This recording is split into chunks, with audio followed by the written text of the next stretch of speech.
Coming to you from the Hollywood foothills of North Carolina, I am Brad Bell of Geeks with Wives, and you are listening to our exclusive Fantastic Four spoiler cast. I have joining me tonight the one, the only, Agasicles of Boom!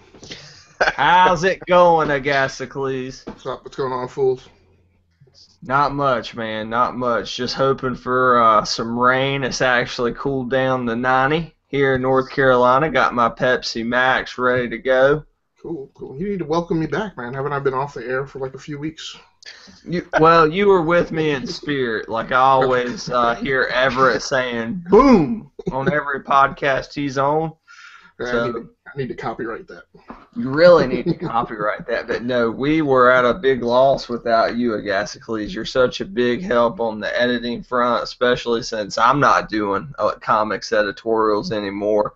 And it's good to have your Red Bull-fueled energy back with the team. Cool, man, cool. And welcome back, my friend. Thanks, yo. All right. And from the Big Apple, we have Mr. Wordy Nerdy himself, John Reyes. How's it going, John? I'm good. Thank you for having me. Man, it's good to be back, kind of getting back into the groove of things. Took about a month off. Well, I think everybody at Geeks with Wives kind of took about a month off. That's true. Summer vacation, man. Everybody was like, all right, let's get back to writing now that we're inching toward fall and we're inching toward some cooler temperatures too, hopefully. So next summer we need to have some interns. Yeah, we really do. Maybe we'll pay them. Maybe we'll pay the interns. But we still have one really big, well, it was supposed to be really big, superhero film of the summer to talk about before we move on from summer blockbuster season, and that is Fox Studios, directed by Josh Trank, the Fantastic Four reboot. All right, guys, I just want to know kind of your general feelings toward Marvel's first family, toward, Reed, Sue, Johnny, and Ben. Where were you at with these characters heading into the film? Agasicles, I know you're a big comic book reader. You're the host of the great What's Your Issue on the Geeks with Wives Radio Network. So what's your impression of the Fan Four as a character set? Well, I think as a lot of people know, there's a lot of things out there that even though it's in, my nerd lane, I don't necessarily feel like religious or like emotionally bound to. Fantastic Four is one of those for me. Yes, I enjoy comics. I started comics when the famous John Byrne was doing his run on Fantastic Four, but I just don't have any emotional tether to those characters. It's not a and I don't want to send the conversation overly down this path. I just want to state it. Outside of this year's movie release incarnation, they are a very non-diverse group. I hate to say it, but it's four Caucasian people. So it's just never it's just never been anything for me to grasp onto. So I just I guess the only thing from them that I have any connection with is there was a period of time when I stayed on was on The Thing. He had his own comic like back in the 80s that was on a run, and I did read that when he kind of split away from the Fantastic Four and was doing his own thing. And there was a short-lived Fantastic Four cartoon with Herbie the Robot. Oh God, I've seen bits and pieces of that. And the Thing had his own cartoon, so probably my closest connection to them is the Thing's single ongoing series from the 80s, and that's about it.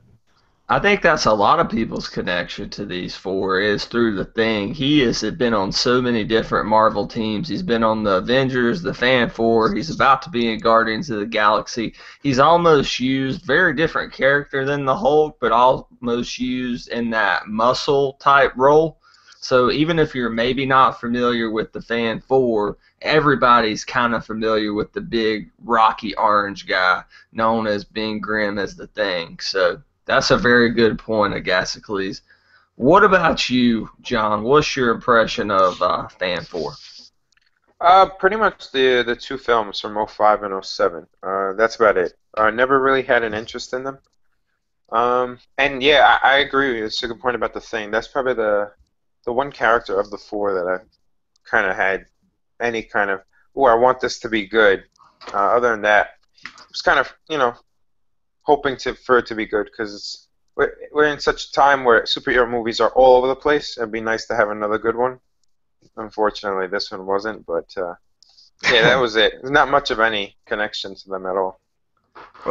Well, that's funny because I figured what made you have that connection with the Thing is when he was shaving in the first film and he was having a rocky bit of problems with his face, trying to experience using a Gillette razor with his face, and I figured that's about when you started shaving, so maybe there was some kind of emotional Yeah. connection there or something, but I guess I was wrong, John, very wrong.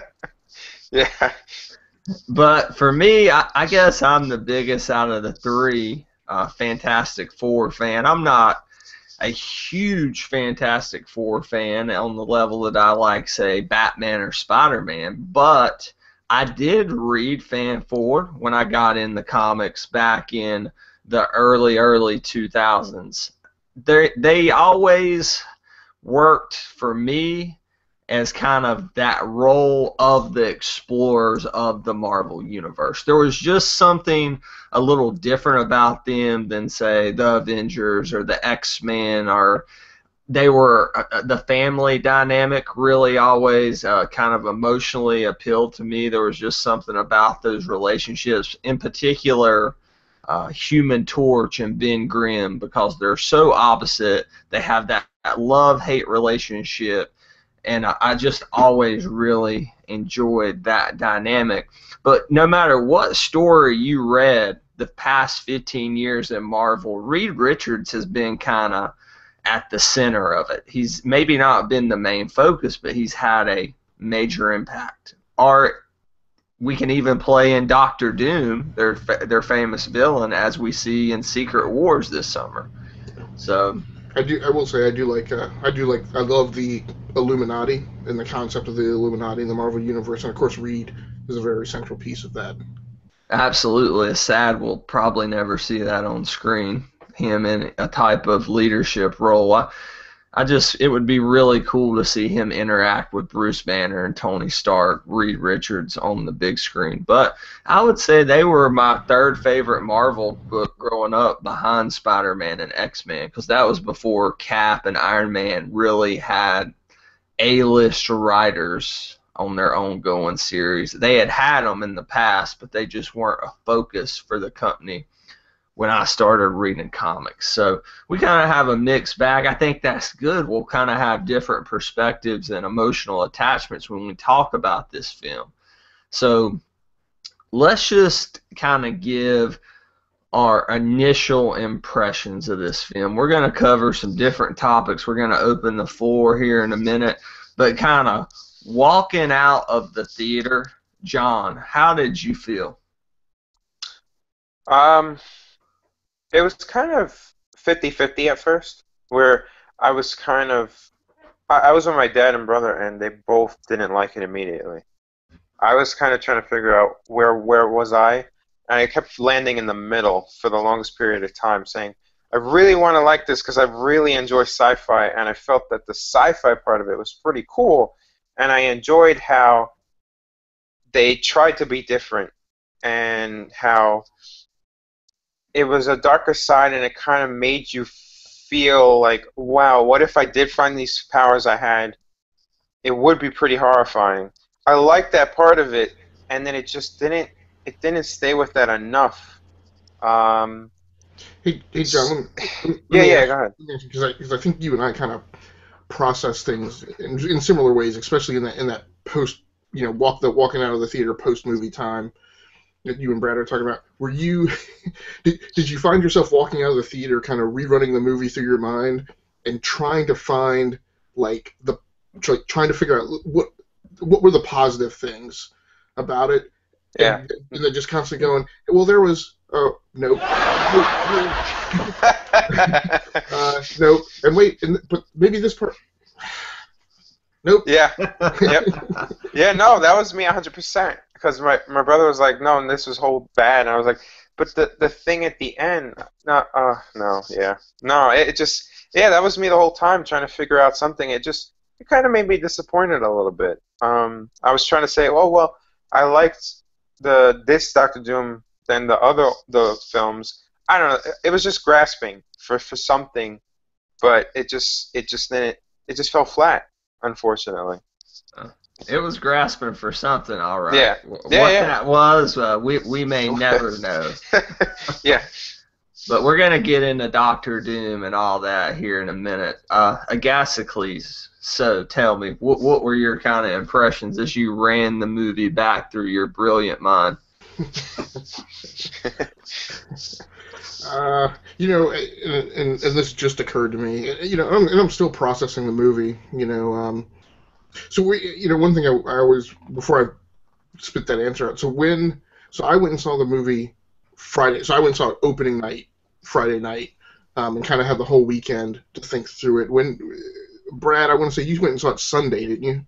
I saw it Monday because we were out of town Friday, Saturday, Sunday, or I would have definitely saw it opening weekend because I wanted to support it because I love these characters. Yeah. So it's still pretty fresh for you. And then Jonathan, when did you go see it? Sunday. Saturday. Okay. So you know, I've been trying to put my finger on something, and you know, there's a few things that were pretty firm and implanted in my mind that I communicated in the combo review we wrote.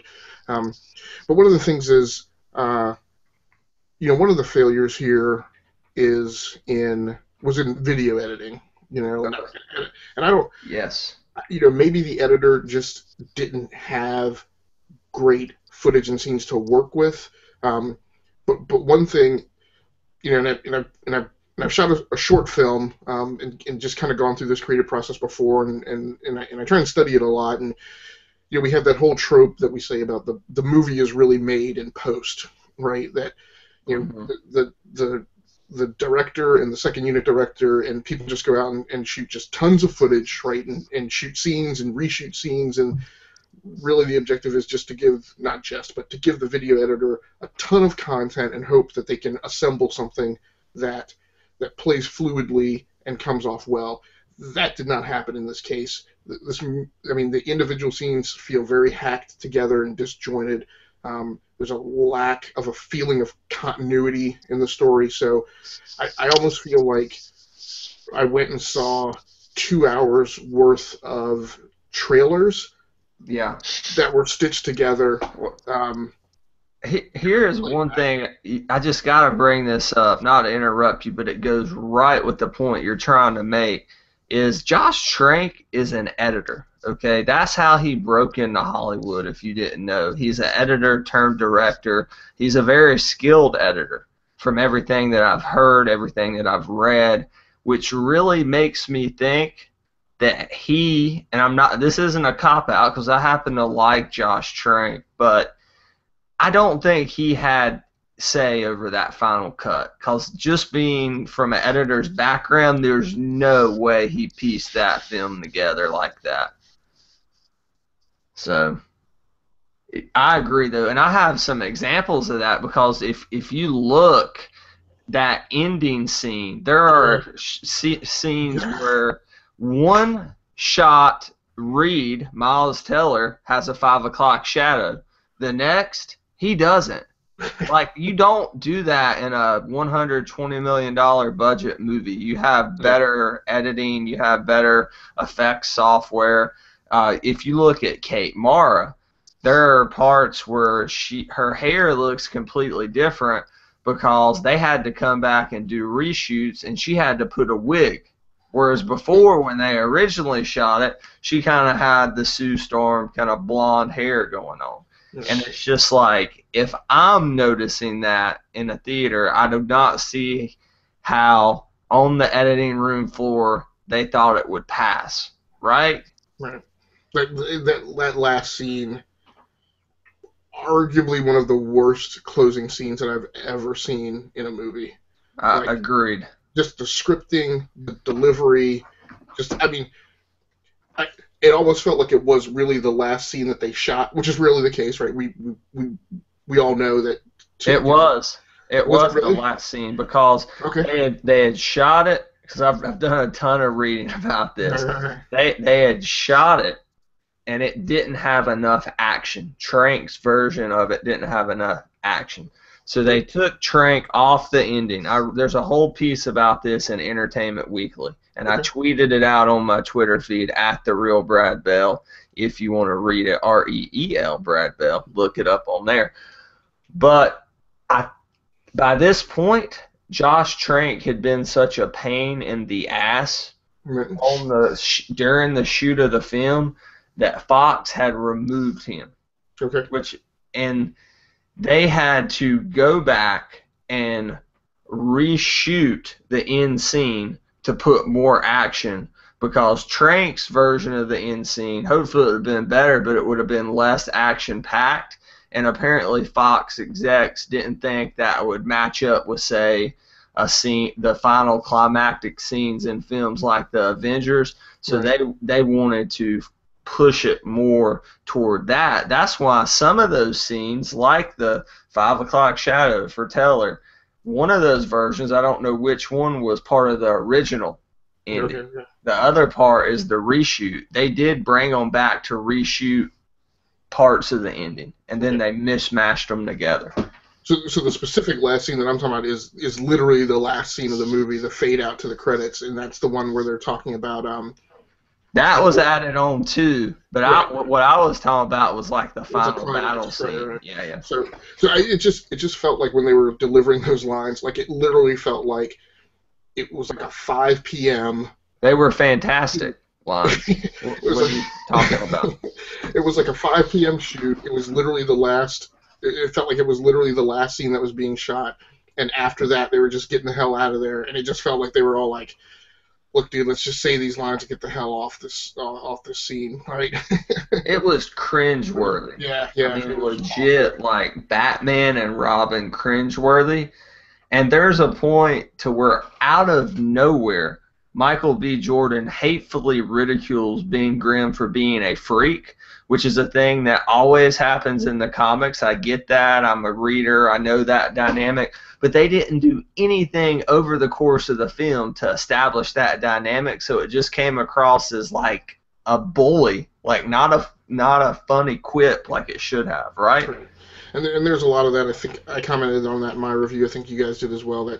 That's a big part of the problem with the film is like characters make developmental leaps and just start behaving in a certain way, and there's like no setup for it. It's like the whole Doctor Doom thing. I'm like, the guy makes some very cliche level hipster kind of quips and comments about big government and the military and things like that. And then he goes through the transformation, he comes back and he wants to destroy the entire planet and eradicate humanity. And I'm like, where the frack did that come from, right? I'm like, what the hell?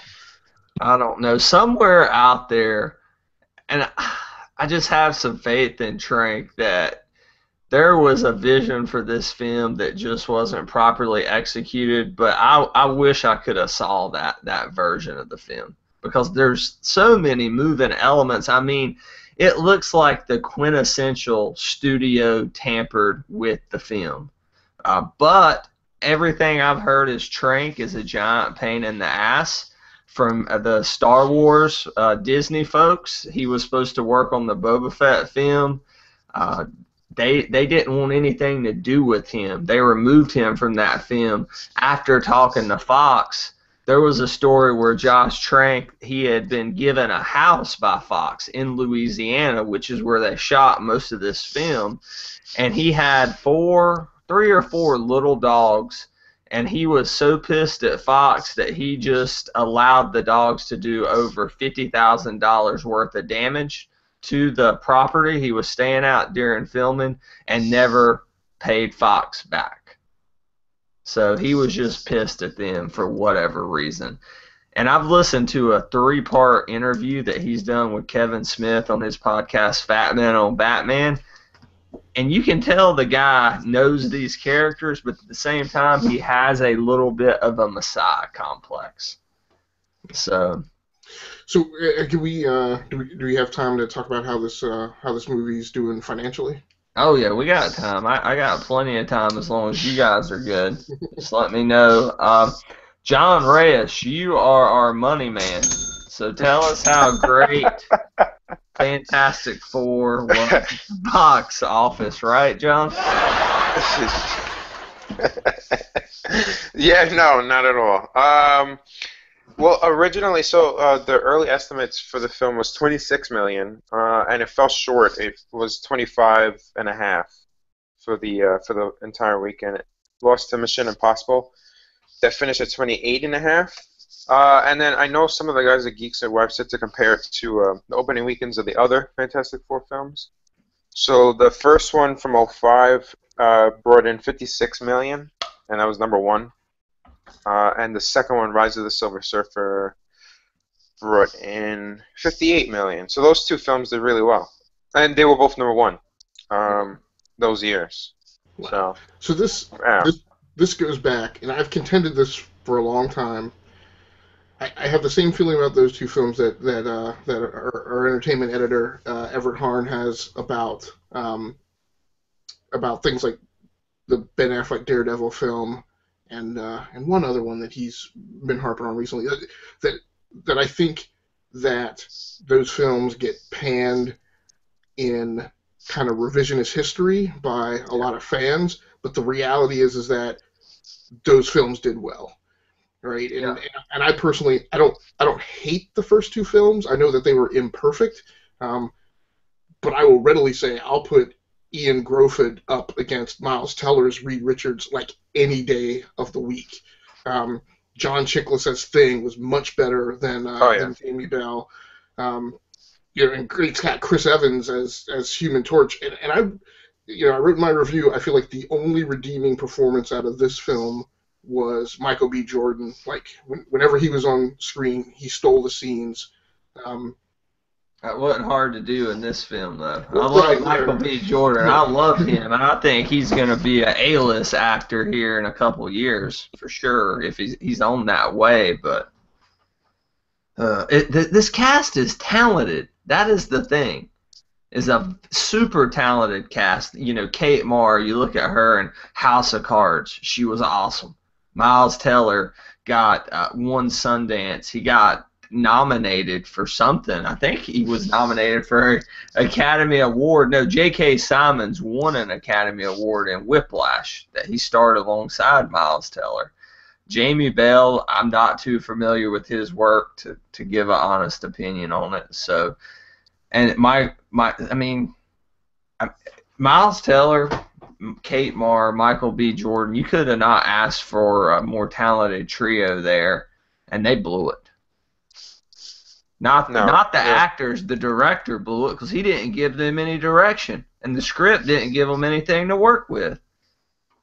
Yeah, I think Agasicles said in his review, it's sad to see these actors have this on their resume now because they're so good in other things. It's just a shame. It really is. They'll recover. Definitely, for sure. But man, it was just so bland. There was nothing to it at all. Well, I just want to. I don't know, and we don't have to get too far. I mean, will they recover? And I only have this certain glint of doubt. I think Michael B. Jordan is set up to recover because he's got Creed coming out. Absolutely. Yeah. So he's got a movie not too distant beyond this one that already has a huge following and already has positive buzz. Mara and Miles Teller and Jamie Bell, I don't think they have anything like that backing them up. And in the sad historical story in recent history is Ryan Reynolds didn't recover. I mean, we're hoping he will with Deadpool, but he didn't. Yeah, that guy did Green Lantern and he went into a flipping black hole for like 4 years that he's just digging himself out of now. And again, Yeah. it's sad because I think Ryan Reynolds is a very genuine guy. I think he's very approachable for a Hollywood celebrity. And he's a genuine actor. And unfortunately, he took a trip down the crappy superhero movie, lane, and it definitely scarred him for a period of time. There's one difference here, though. We know that Josh Trank during filming of this was toxic. Like we know he hardly gave them any direction on this film from everything that I've read, at least from the cuts of the film that we saw, which were not all cuts that he directed, because by the time they had filmed many parts of the last 1/3 of this movie, like I said, he had been removed. I just think that will give them a little bit of a benefit of the doubt kind of thing when they go to meet with other projects. It's not like it's not as bad as a Batman and Robin, I don't think. Now, this did critically worse on Rotten Tomatoes than Batman and Robin, and I think that movie kind of has you can enjoy it even though it's a terrible Batman movie. You go back and watch it, you poke fun at it, everybody chill. I mean, stuff like that, but I have fun with it. You're not going to have fun going back and watching this. Like, you would probably never watch this movie again, I'm willing to bet. I know I wouldn't. Would either one of y'all? No. I don't know. Yeah, I'm going to say no for that. I mean, it was kind of a little bit of a slog, but I enjoyed the first two Fan 4 movies when they came out. That's in a pre-Nolan Batman, pre-MCU world. So, I mean, I remember thinking they were good movies, not great movies back then, but they got a lot right. They got the personas, the personalities of the characters right.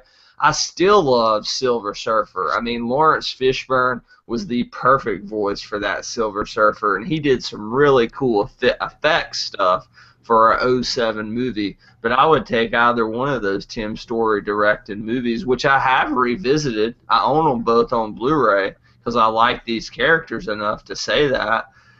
I would take those any day of the week. And you got to think that was winning with $58 million back in 05 and 07 money. That would have been a little bit more today's money. Yeah, and that's not 3D. Exactly. No, that was before the big 3D boom, right? Avatar kind of started that whole thing. So, I mean. So Jonathan, I'm going to ask you, because out of the three of us, you had the highest review score for the movie. Given so just to call it out, Brad gave it a 2. I gave it out of 10.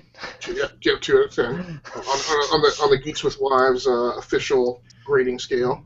I gave it a 5.0. You gave it a 6.5. So, having read what I wrote and heard a little bit about what I thought, and reading what Brad wrote and what he thought, where do you feel you saw things that yield that delta in that additional 1.5? I kind of kept struggling with the idea that it was good, and then I really wanted it to be good. I wanted it to be good for some reason. Don't know why, but I like the actors so much. I did like Tony Kebbell as Dr. Doom. I'm sure we'll talk about him in a few minutes. I liked his performance as Doom, and there was parts of it that I did enjoy. Like I said, the idea of getting these powers and being horrified at having them. I really liked that. And it's a cliche now, but like the big government thing in the storyline.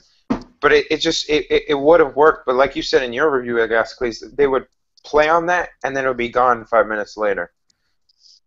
And that's what bothered me. But the half is basically the performances, the cast, very non-film stuff, more of just general. Oh, I liked this performance. These 2 plot points were better than that. Visually, the movie wasn't that great. The CG was not that great. I mean, you could obviously notice when they were on Planet Zero that it was a green screen backdrop.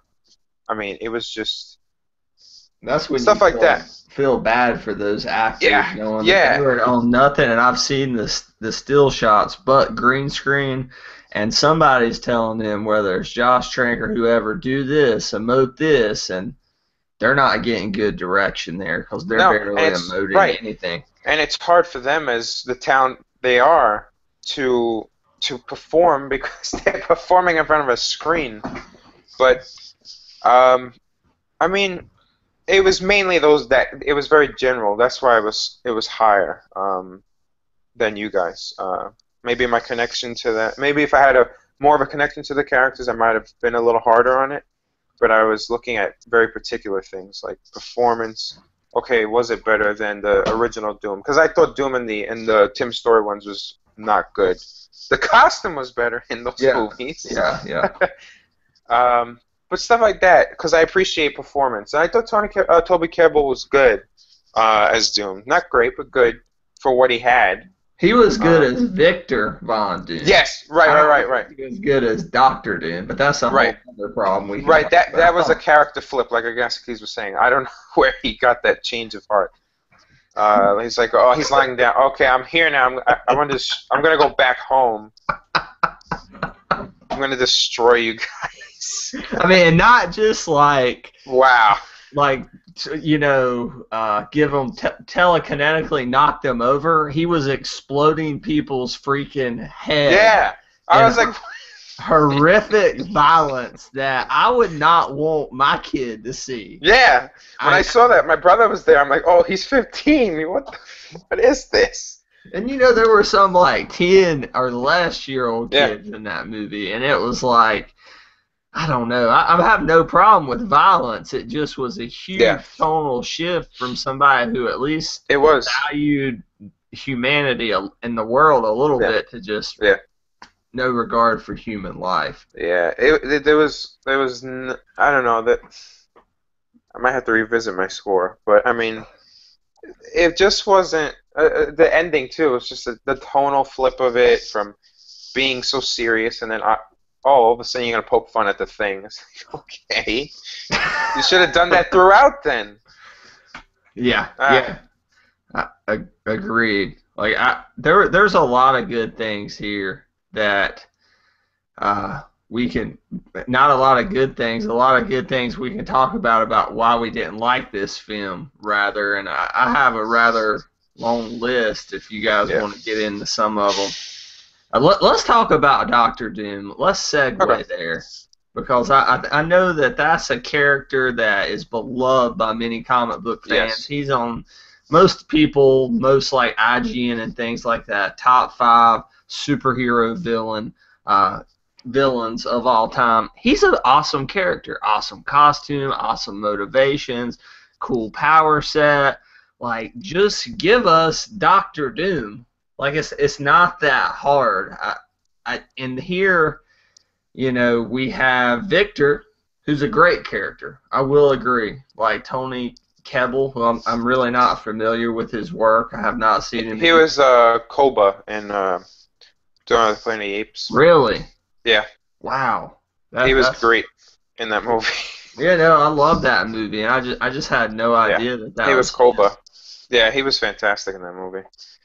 That's where I know him from, and I think one other thing. I knew he was a great actor going in. But, we talked about how he just has no regard for human life. He's just, like, killing people. We almost had a Prometheus-level moment when he became Doctor Doom. It was almost as bad as when the very intelligent scientists took their helmets off in Prometheus, when he's like, it's established that Victor's very smart, right? Yeah. He is smarter, or just as smart as Reed, as he is in all incarnations. He's so smart that they go and pretty much beg him, right? Franklin Storm goes and begs him, Reggie Cathy from House of Cards, to come work on this project. And he goes out there. They go, albeit buzzed, right? They get lit a little bit before they travel to the other dimension. And he says, I'm going to touch this green goo on the ground. Just reach in and touch it. He had a power trip. Yeah, literally. Yeah, literal power trip. And then, not subtly, do we have all of, like, rocks go toward the thing, and, like, I can't, like, a force field or something went to Sue. I mean, I don't know what happened to Reed. Yeah, the whole time I was thinking, how is she going to get her powers? And then she just gets hit. I'm like, what?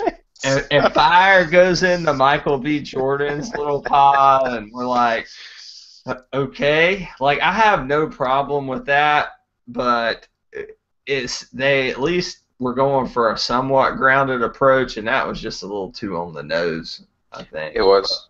Yeah. Agasicles, what did you think about the Doctor Doom who looked like the zombie from Hocus Pocus with his mouth sewn shut? Oh my god. I'm going to differ with you guys a little. I didn't find anything redeeming about this characterization of Doctor Doom. And again, he's not one of those characters that I'm religious about, right? So I can take him or leave him. He's not that big a deal to me. Blasphemy. But the problems I will say I had with Doom is there was very little rivalry between he and Reed. Before he transitioned, he had the one scene. I need to calm down because I get really cranky when we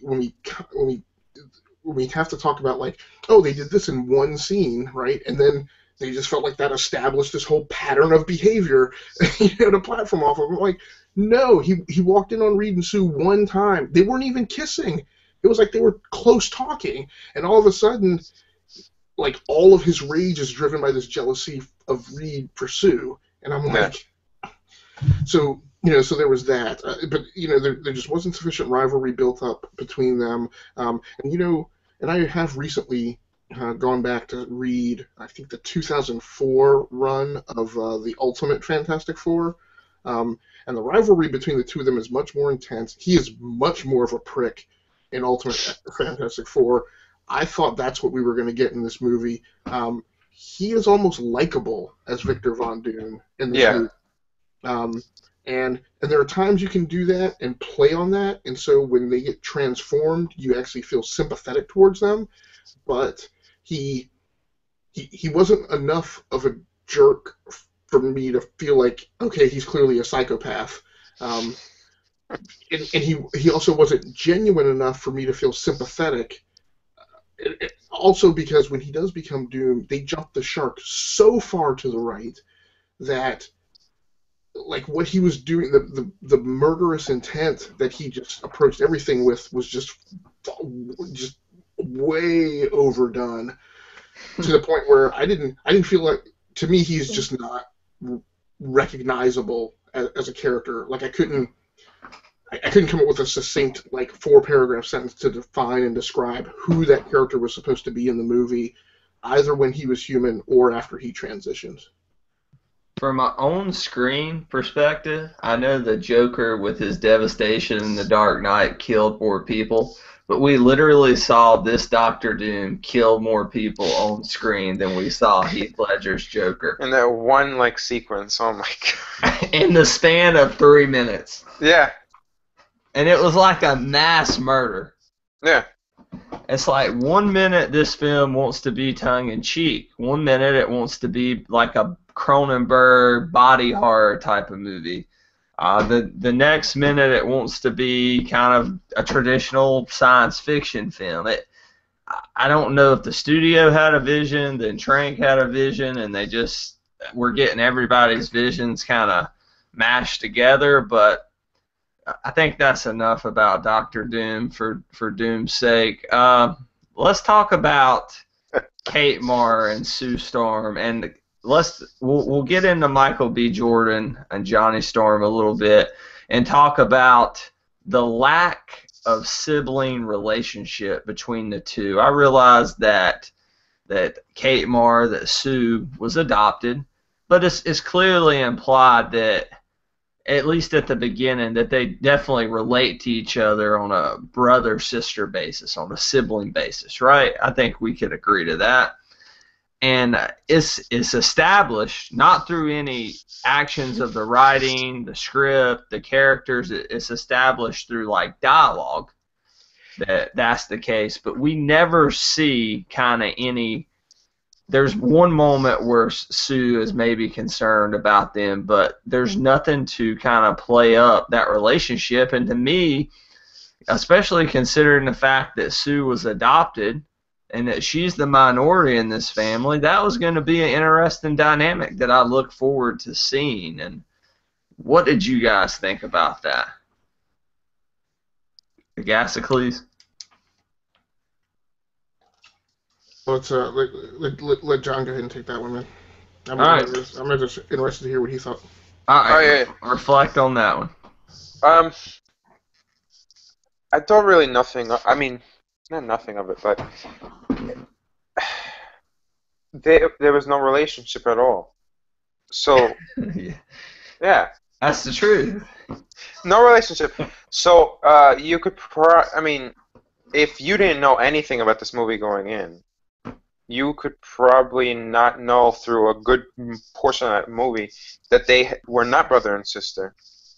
You mean not know that they were brother and Right, sister? right. And I think that's a. I mean, I don't even know how to describe it. It's like, why not? It would have been interesting because they had one scene together and it was nice. And then they just got away from it. And it goes back to what Agasicles said in his review. Yeah. They touch on something that's probably important, and they just run away with it, run away from it. And it goes back to what you were saying in the beginning of the podcast, Brad, it's like a bunch of trailers. So was that you? I mean, Agasicles said that. Yeah. It's like that. Well, yeah, it's kind of frustrating because... It leaves you at a loss for words, this film does a little bit. Yeah. I mean, it really does, and that's not just you. That's podcast and critics all over the internet, especially people who really like these characters. But from what I've read, and you can read it all in this Entertainment Weekly post article that I tweeted out this morning, that Trank was combative with most of the cast, but he was in particular combative with Kate Marr. And to the point that she just didn't want to have anything to do with him. And looking back, it makes a perfect sense because knowing Kate Marr is a very talented actress, and then seeing this, like, she's not emoting at all. Like, when she is dealing with CG, like, when she's in her little bubbles, like, it's almost cringeworthy because she's just standing there. Like, she, no look on her face or anything. Forget that it's not great CG considering it's 2015. But there was something, as off-kilter as all the performances were, there was something in particular about hers. It's like, I looked at my friend, I'm like, she is mailing it in this movie. And I just couldn't understand why. Now I do, I think. Right, and how do you build an endearing Fantastic Four performance when the one character who really has historically been used as the mechanism for conveying the team's humanity is basically like stone cold? And I can accept coming at that character from the perspective of, oh, let's make her a scientist to make her a more integral part of like the science of the thing. I thought that was a cool plot element, but basically, because of what she did with her performance, which may very well have been due to the directorial influences, she didn't assume that role of focusing the team in on humanity, right? Reed's always about his science and is about his human element is looking at the human evolution in their understanding of the universe. Johnny is always about himself and his own image, and Ben is kind of Reed's conscious as far as like things he shouldn't be monkeying with, right? But Sue is always the one about, hey, at the end of the day, all this stuff impacts people, right? Yeah. And there was no one in that whole cast whose character assumed any part of that element. I guess what I'll say about her performance. There were elements of her performance that I liked. I kind of generally like her in the role better than Jessica Alba. Um, Really? but yeah, Even from like as bad as Jessica Alba was in those movies, and this is no problem I have with Jessica Alba. I just don't think she's a good fit for Sue Storm. right, no, that's what I'm saying. I'm saying I like, Yeah, even though Kate Mara at the end of the day didn't have a great showing in this film, I still prefer Kate Mara in the role over Jessica Alba. I prefer Jessica Alba. Oh, okay, okay, Even with what I just said, like okay. I felt like she put something into the role. Well, And I think she had a better script and plot and character setup. This is another thing that was hugely missing from this film. In those films, they picked up the part from the comic that would focus on this relationship between her and Reed, of Reed being like deeply immersed in his science to the point where he would almost become forgetful of the rest of the world, of people around him, and Sue Storm having that role of, hey, dude, you can do your science. You need to get to a point where you're doing that shit between 9 p.m. and 6 a.m. and the rest of the time you're spending with me and the family, right? Which is kind of how things are in my world. But yes, and that makes that big brain, smartest guy in the world, guy who's so smart he's arrogant. Sue grounds him and makes him somewhat relatable. And you just hit on that point, Agasicles. I gotta say, I couldn't have said it better myself. Like, you made me just love the last two Fantastic Four movies even more, and my love for them just went up after I saw this piece that we saw. So I'm gonna go rewatch those now. I think a lot of people are gonna do that now. right, yeah, probably. For sure. But the last thing I'll say before we move on to the next thing is another kind of a disappointing thing, but I'll call it as a positive, is there were a few scenes.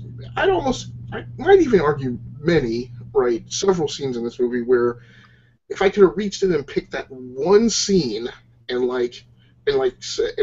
chopped it and said, look, take the rest of the movie and throw it out. Just take this one scene and run with that, right? Make that and one of those scenes would have been, the couple scenes between Kate and Michael B. Jordan where basically she's obviously the favorite kid, right, of the dad, but she could easily just sit comfortably in that position, right? But she reaches out, right, to Johnny and is like, hey, dude, you're screwing up. A, don't take it so far, or B, you're getting into a good groove, run with that. And he just, I think in one of those scenes he arrogantly brushes it off, but then in another scene, I think he acknowledges it. I'm a little fuzzy on it, but they could have run with that as far as being at least 25% of the theme of the movie.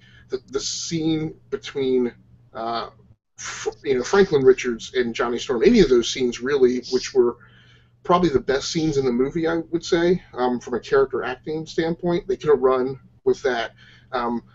Unfortunately, and maybe you're starting to pick up on the Michael B. Jordan theme here, which wasn't intentional, but I'm realizing that's what it is the one scene, and it's kind of poignantly done. It's just a touch. Is the initial scene with Reed. I mean, it's the whole group, but it's that scene where Reed says that line of, "I'll take him." He brings Johnny Storm in. It's that whole thing of, Doom says, "Oh, you don't want him. He doesn't take orders well."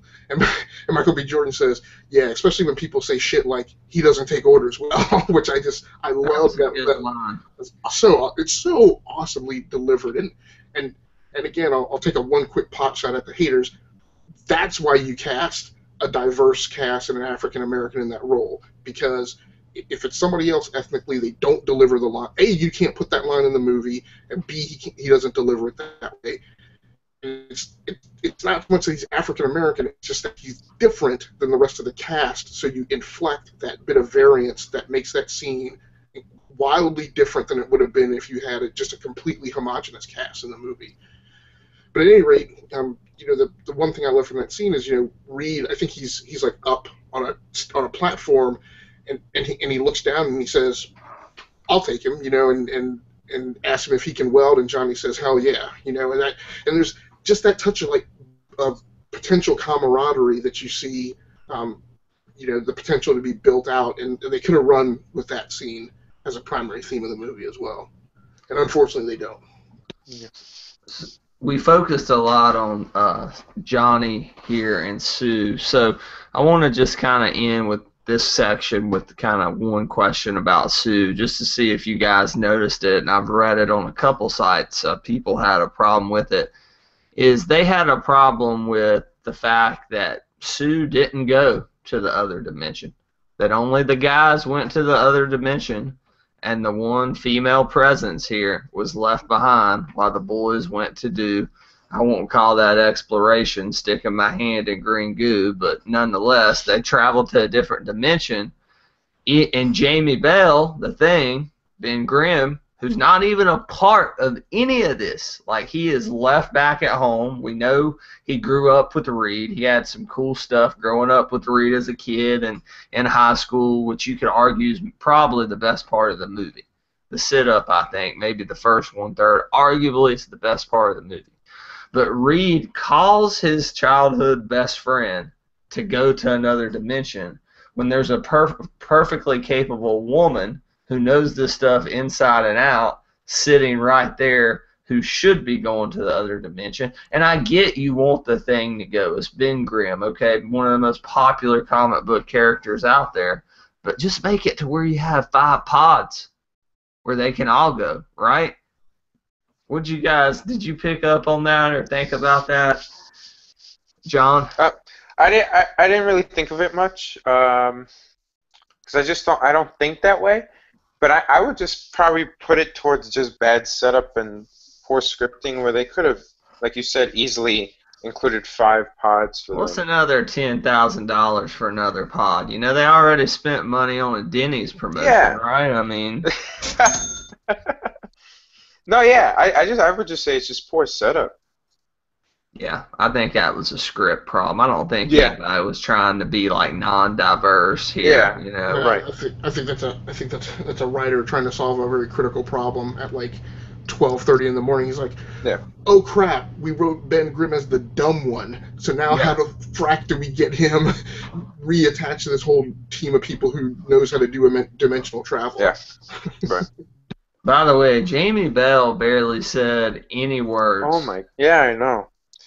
I mean, like, there was points at the movie, and I mean this not to be disparaging at all, where you think maybe that he is deaf or something, because he is not saying a word at all. So do we know, as far as the line deliveries and the voice acting when he becomes Rocky Ben Grimm, do we know, is that Jamie Bell or is that a different actor? It is Jamie Bell, which that stuff was good when he was the Thing. I was kind of talking about when he was Jamie Bell. It was good, but and maybe it's not his fault. Maybe it's the fault of another bad movie. But I still had this feeling of it's Hayden Christensen in the Darth Vader armor, right? It's a very young kind of childlike actor, right? Trying to now pull off a performance for a character who has just historically been older.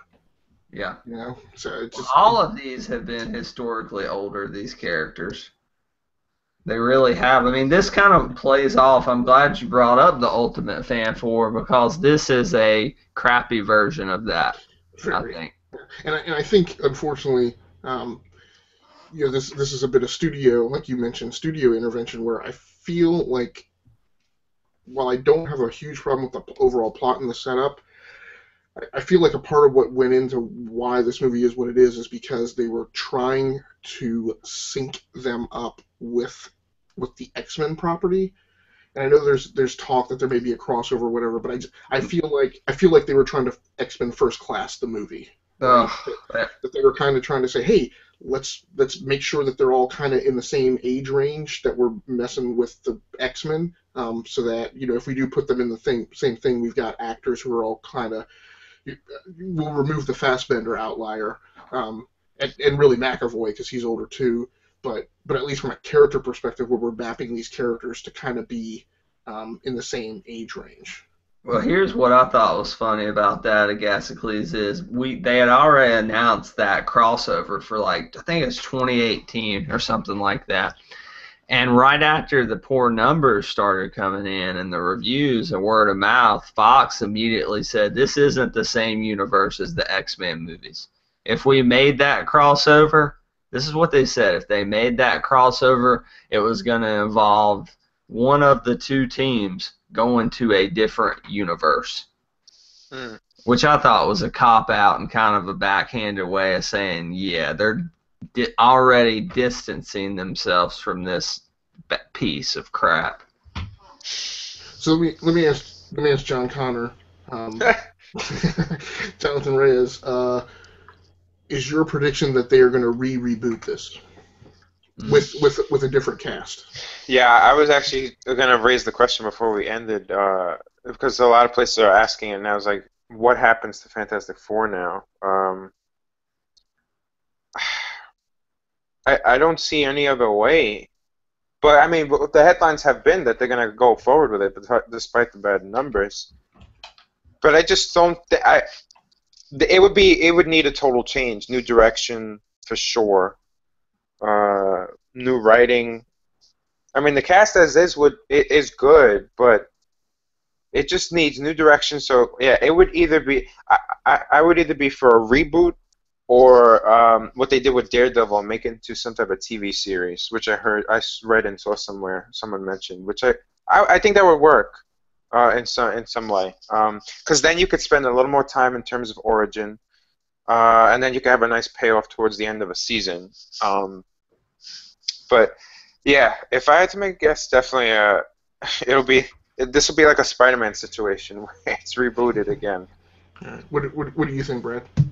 I think that what's going to happen is that Fox is going to end up trading these characters back to Disney in some way, maybe for the rights of that X-Men TV show that they want to make because they need Disney's permission to make that TV show. And I heard that those negotiations haven't went very smooth, and there was already some talks in the past because I believe Fox used to own Daredevil, right, before the rights reverted, that there was going to be an allowance for them to keep Daredevil Fox if they would give Marvel Studios the rights to Galactus and the Silver Surfer so they could use those characters in an Avengers movie.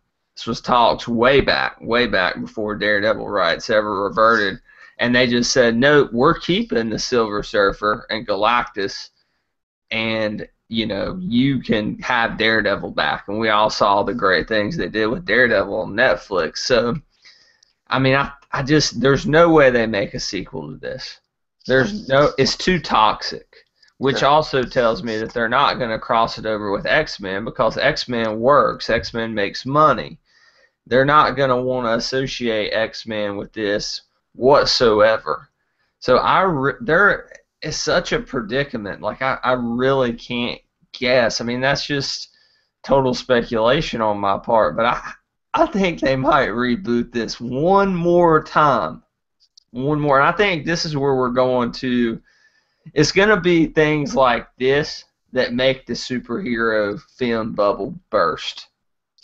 Because this is just ramming your head up against the Baxter Building at this point, which they can't call their facility at the end, right? They couldn't call it the Baxter Building, right? It had to be what was it, the Franklin Storm Research Center or something like that. I think that was it. What do you think, Agasicles? The rights to this, what's going to happen? Or you think there's a lot of people thinking they're going to go ahead with this sequel? Yeah, man, it's tough. Well, needless to say, they're going to do something. They're certainly not going to try and redo the same formula. I, I, I guess my feeling is they're going to do one of two things. They're going to, and I guess one thing that would be helpful to know is, did these actors get signed to multi-film deals? I haven't seen anything that indicates that they were. They usually all are, though, in these type of films. Usually. Although, sometimes not when there's uncertainty, and sometimes maybe those are options, but not necessarily firm in their contracts. I don't know. I guess my feeling is they.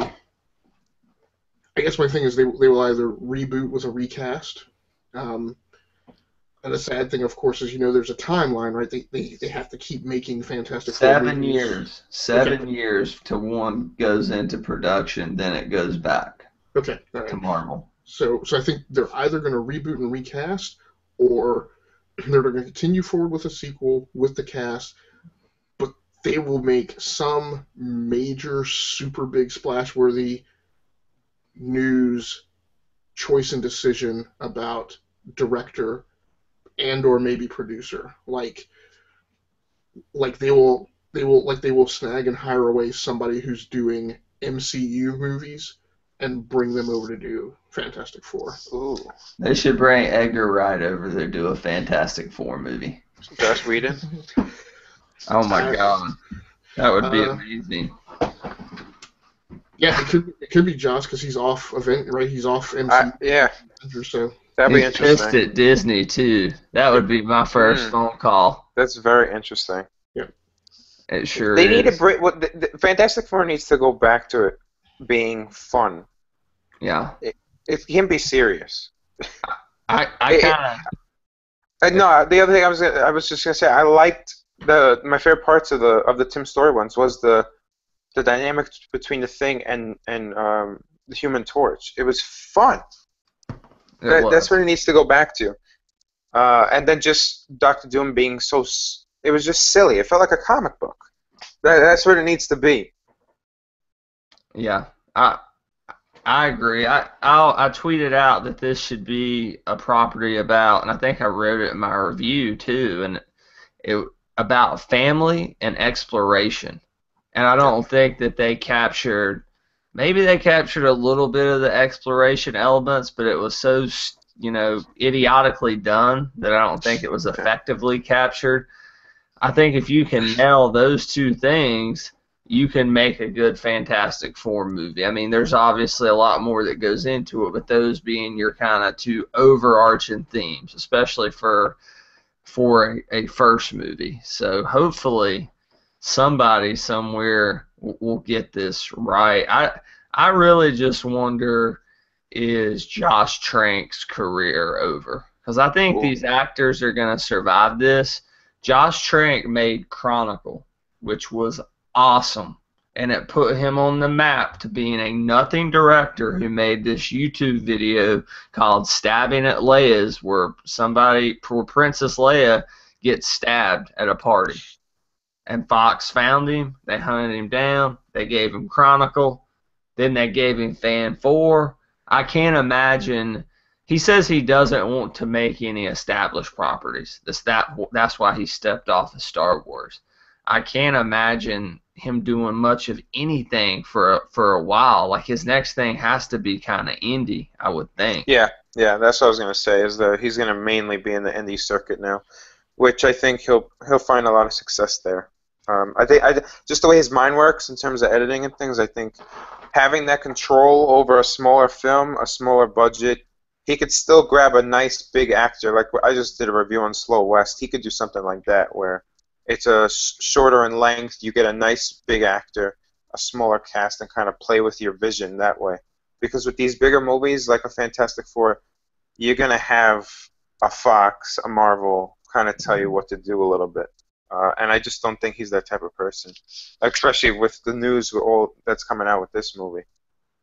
I just don't understand why he couldn't handle that, because you see people like Colin Trevorrow. He made Safety Not Guaranteed, which was a small indie flick with Mark Duplass. It was awesome. Then he did really well with Jurassic World. It was an enjoyable movie. You can argue a substance, but it was a fun movie. Gareth Edwards made the Munsters movie, which was a very kind of small movie that you can watch on Netflix. They give him Godzilla. It works out. Yeah. Ryan Johnson made Brick. Then they give him Looper with Bruce Willis and Joseph Gordon-Levitt. He's going to direct episode 8 now. So, I just wonder, what makes Josh Trank so different? Like maybe it is his editing background, and he thinks he has the final cut in mind, and he just can't cede that over to a studio, and that causes tension. Yeah, I think it's probably.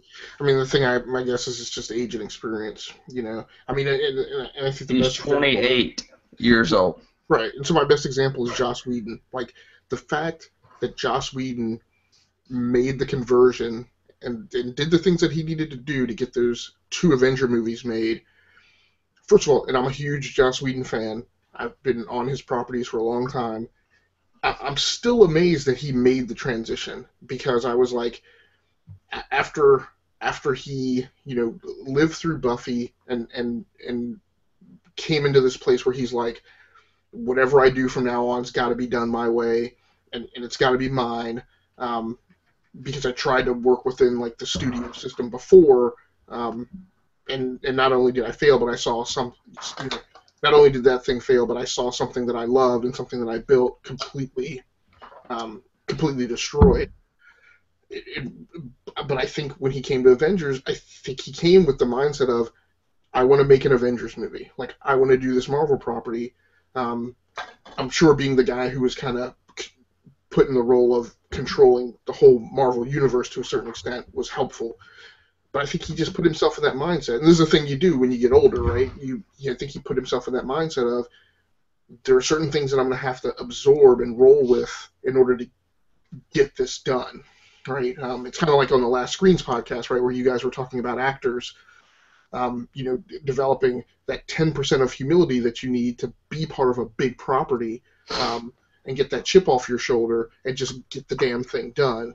And I just think maybe what's going on with Trank is he hasn't been through enough of his career and just doesn't have enough years behind him to be able to say, hey, I'm going to have to swallow a few crap balls, right, for a few years, but after the fact, it's my name that's going to be, I did the Fantastic Four, right?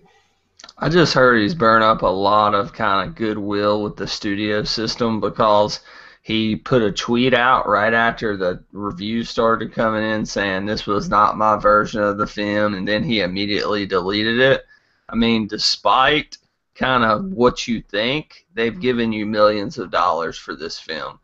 And artistically, I respect his right to do that, but you can't kind of bite the hand that feeds, so to speak. And I think a lot of studios are going to be very, very weary before they give him a chance. So, but before we end it, I kind of just, and you kind of sprinkled it in, and there's not much of it here. I kind of just wanted to try to end on a positive. I know Agasicles has said Michael B. Jordan. John, like, what can you take out of this? Because you did give it a 6.5, so there had to be at least a tad in there that you enjoyed. Like, what could you take away that, and I enjoyed that. I would definitely say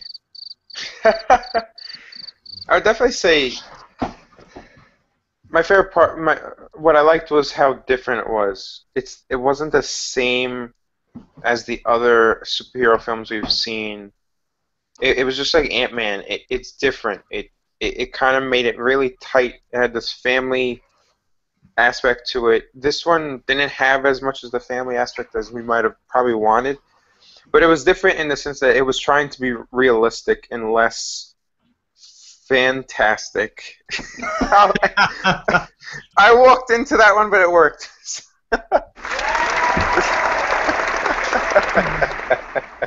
All right, so I'll end it there.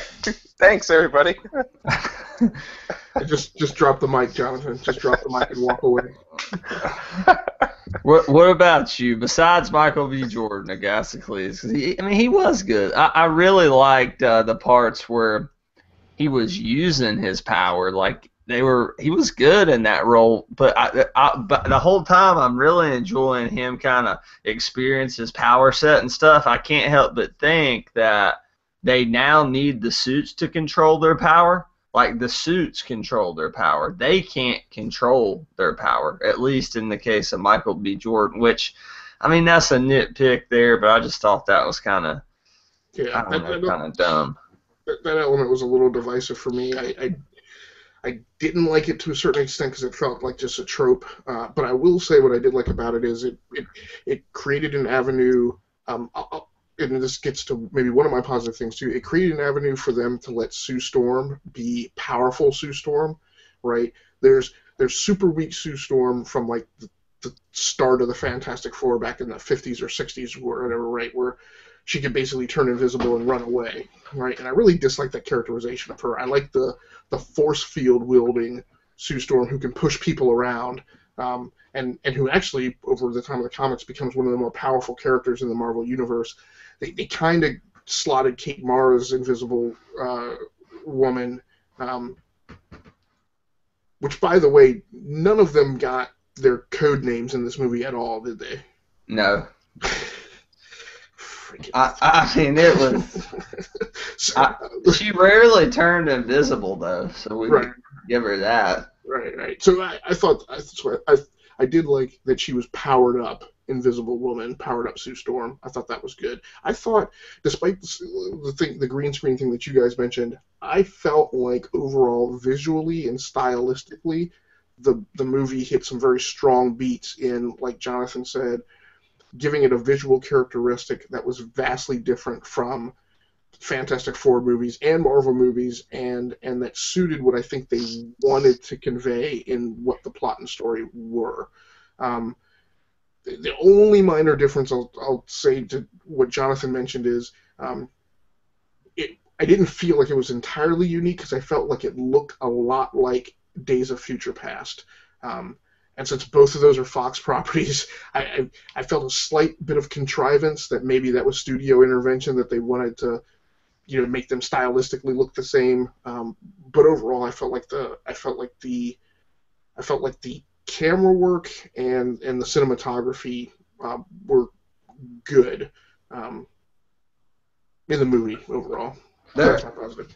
There's a scene in, I think it's Rise of the Silver Surfer.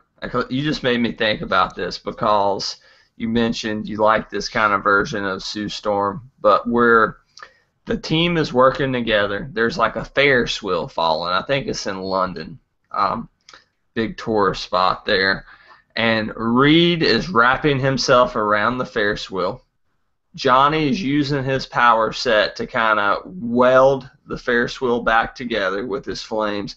Sue's holding a force field up so debris will not hit the people, and Ben Grimm's trying to push it up. So you have this, they're all working together as a team, as a family, to accomplish just one single set piece moment. And it's awesome. Like, despite about what you feel about the rest of the movie, for that scene, they captured exactly what the Fantastic Four was about. And there's none of that in this film. Yeah, exactly. Yeah. And you can definitely trash parts of the Tim Story stuff. I know Galactus was a giant cloud. I know those movies just kind of ended, but so did this one. Like, those movies were all about 90 minutes. I think this one was like an hour and 44 minutes. Yeah, it was Galactus Parallax. Yeah, which isn't Galactus like in the there's been some reboots with the Ultimate Universe. I know Ultimatum and all that stuff, but isn't there a version where he is kind of like a giant cloud, or am I wrong? I don't know. Okay, I just didn't know if you know. I definitely don't know 100% for sure, but yeah, there's none of that in this movie for sure, and there are some good. I really think that from the beginning, the first 30 minutes, I like the young stuff, but the interaction between a young Reed Richards and a young Ben Grimm, he's doing all this cool stuff in his garage. They're kind of kids getting into trouble. It kind of reminded me of Stand By Me meets Fantastic Four, right? Yes, except they don't keep electrical utility transformers in junkyards. I don't know where the hell they got that from. And it was just a transformer. It wasn't a power converter. We gotta suspend disbelief a little bit here. Except when you put it on my nose, and I'm like, it's the same thing that's hooked up to your telephone pole. Sorry. No. It's fine. I like that stuff. When I was watching it, I was like, this reminds me of, a pre-MCU Marvel movie. And that's not a bad thing. I really liked Spider-Man 2. I liked X-Men 2. I liked Rise of the Silver Surfer. Like, I think this is going to be interesting that tonally this movie is going to set itself apart. The problem is this movie set itself apart tonally every 5 minutes within the film. You know, cool stuff like when they showed Reed stretched out on that table, and it's so eerie, and you're like, this is exactly how this would look in real life, and then they never really go back to that element of it. And you see Ben Grimm as a tortured soul. He is heartbroken and devastated about what he has become, and then all of a sudden 1 year later he's in a pawn for the government. We don't know why, we don't know his motivations. We see his actions on like a 25-inch TV on the movie screen, and it's just like, goodness gracious, like, it almost left me speechless, guys. I really like Reggie Cathy, who played Dr. Franklin Storm here. Michael B. Jordan and Kate Mara's dad, and he was good. He was kind of our eyes for the film. He was delivering dialogue properly. He was having good interactions. I felt he was the most genuine performance of the movie. I felt like he believed every word he was saying. Man, that character, every time I hear him talk, I feel like it's my grandfather or my dad talking to me. Even on House of Cards, there's something about that actor. He just spews wisdom, and I thought they really capitalized on that, and I loved him in this movie. So those were kind of my 2 or 3 positives in an otherwise, fantastical mess. But is there anything else you guys want to say about this, or can we blow out the proverbial human torch here? No, I've got nothing. Okay. And just real quick before we get off, what was your score, Agasicles, on this movie? So my score was a 5.0. All right, Jonathan? 6.5. And mine was a 2, and these are all out of 10. Now that we've talked this out, does anybody want to change their score? No, I'm going to stand by mine. You're on standby? Okay. Yeah. I just wanted to make sure. And on the site, the review, averages are 3 scores, and that gives it a 4.5. Yeah, a 4.5 for sure. I'm going to give you one more question, then we're getting out of here. Is this the worst Fantastic Four movie ever? And in this, I include the one that was made by, I believe, Fox back in the 80s, so they could keep the rights to this. I don't know if you guys have ever seen stills from that movie. I've seen stills. It's referenced as a joke in the TV show Arrested Development, if you ever watched that show. But, I mean, it is widely regarded as one of the worst 5 or 10 films ever put into production. I guess if you haven't seen it, you can't really judge it against that, but I'll say that at least that one's so bad it's funny. I said it in my review at the bottom. Is it one of the worst films ever made? No, but is it one of the worst superhero films? Yeah. Yeah, you think? For sure. I think movies, you could argue movies like Steel are better than this. Yeah. I would argue Blank Man is better than this. Have you seen? I don't know if you guys have ever seen. Is it Damon Wayans that's in Blank Man? Yeah. Okay. Yeah, it's Damon Wayans and Robin Givens shortly after her split from Mike Tyson. Okay. Yeah, I would argue those like early '90s just laugh out loud superhero films, like even something like Spawn, is better than this.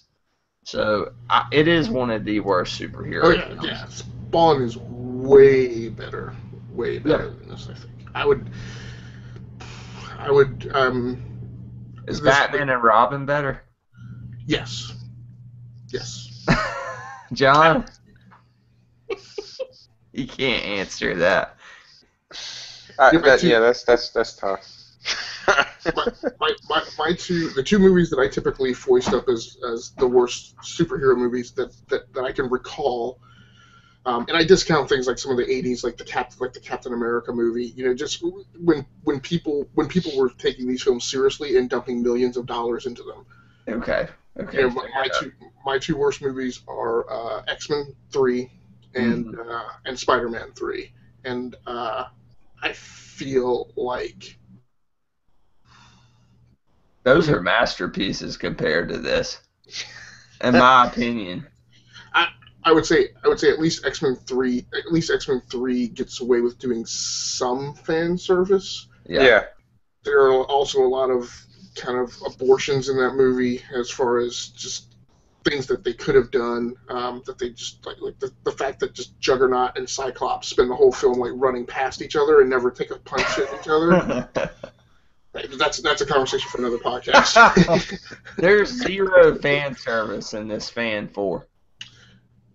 Yeah, and I'm careful to characterize it because I accept that there was a moderately creative courage being taken and shown in terms of, hey, let's just do something different. I get that, but if you're going to do that, you got to do it successfully, right? You can't just take the creative license and the independence and then bone it all up, right? I mean, Oh man. Well, I think we're gonna end on that note. I'm just gonna quote my review to wrap things up. The final climax, there was a instance in which Mr. Fantastic was talking to Doctor Doom, and he's about to punch him, and he says, "I hope this works." And I can't help but think in my head that that's what Fox thought when they put this into production, or at least when they looked at the final cut of this film, because they had to know that this was a piece of crap when they watched it at Fox Studio Lot. So we'll just we'll end on that. So Jonathan Reyes, where can the good people find you on the internets? You can follow me on Twitter at WordyNerdy. That's Wordy with an E. And I've been using Google Plus a little more, so plus John Reyes. I like it. It's pretty good. Agasicles is my only friend who uses it like religiously though. Like, and you're always on geekswithwives.com. Do you got any good articles over there right now? I had I did I started a film com. It's called the Blank Binge the Blank Binge. Just basically pick an actor and binge them. So right now I'm binging Michael Fassbender's Backlog. That's so cool. that I did Slow West, and the next one I'm working on is Frank, which I'm excited to watch because that's the one where he wears the head, yeah, right? Yeah. And I was looking at the cast. Domhnall Gleeson's in it. He's the redhead. He's going to be in Star Wars. So I want to see how he performs in that one. the sad thing is that means that you have to watch Prometheus, right? Yeah. Yes, I do. Again. Speaking of stupid character motivations, but Agasicles, where can people find you? You guys should know that you can find me over on the Google Plus because I can't stand the Twitters. But yeah, just check me out on Google Plus under Agasicles Stamus Plus or plus Agasicles Stamus. And always on geekswithwives.com, where he's been working his butt off helping Casey editing comic stuff. So we appreciate that, Agasicles. Not yet. I don't want to take credit where credit's not due. Okay. My apologies. No. I appreciate it. I will be and should be as soon as Casey admits that he's overloaded. As long as you're not distancing yourself from the section like Josh Trank distanced himself from Fantastic Four, we'll be good. Right. I'm totally joking there. As for me, you can find me on Twitter at The Real Brad Bell, REEL Brad Bell. I'm on Twitter there. I'm on Instagram. Been posting a lot more pics there. I'm on PlayStation Network. Just got a PS4. So if you're listening, feel free to add me. Hit me up on there. We'll play some Madden. And I'm just going to say, keep pounding and go Carolina Panthers.